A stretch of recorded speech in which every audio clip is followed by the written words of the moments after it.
അല്ലാഹു അക്ബർ അല്ലാഹു അക്ബർ.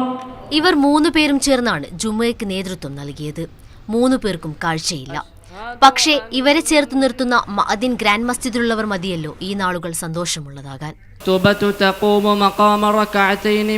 ഷബീറിന്റെ വശ്യമായ ഖുതുബ പാരായണം, ഹാഫിൽ ഉമർ ലക്സത്തിന്റെ ബാങ്കുവിളി, ഒപ്പം ഷബീർ അലി കൂടി ചേർന്നപ്പോൾ വ്രതശുദ്ധിയുടെ ഈ നാളിലെ ജുമുഅ കൂടുതൽ പരിശുദ്ധമായി. ഷഹാദതൻ നർജു ബിഹൻ നജാത യൗമ യുൻസബുൽ മീസാൻ. എല്ലാറ്റിൻ്റെ നേതൃത്വവും ഭിന്നശേഷിക്കാരായിരുന്നു. ആ രൂപത്തിൽ നേതൃത്വം നൽകാൻ പറ്റുന്ന രൂപത്തിൽ വന്നിരായ ഷെയ്ഖുന മഅദിൻ ചെയർമാൻ സയ്യിദ് ഇബ്രാഹിമുൽ ഖലീൽ ബുഖാരി ഉസ്താദ് ഈ സമൂഹത്തിലെ ഭിന്നശേഷിക്കാരെ വളർത്തിയെടുത്തു. പിന്നീട് സമൂഹത്തിന് നൽകുന്ന മെസ്സേജാണ് ഇവർക്ക് ഈ ഉന്നതമായ ഈ ഉത്കൃഷ്ടമായ ഈ പദവിക്ക് നേതൃത്വം വഹിക്കാൻ സാധിക്കും.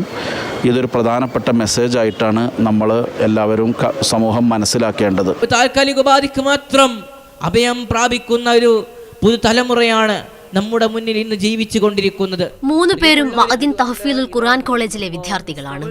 ചേർത്തുപിടിക്കലിന്റെ സന്തോഷമാണ് മഅദിനിലെ ഈ ജുമുഅയ്ക്ക്. മാതൃഭൂമി ന്യൂസ്, മലപ്പുറം.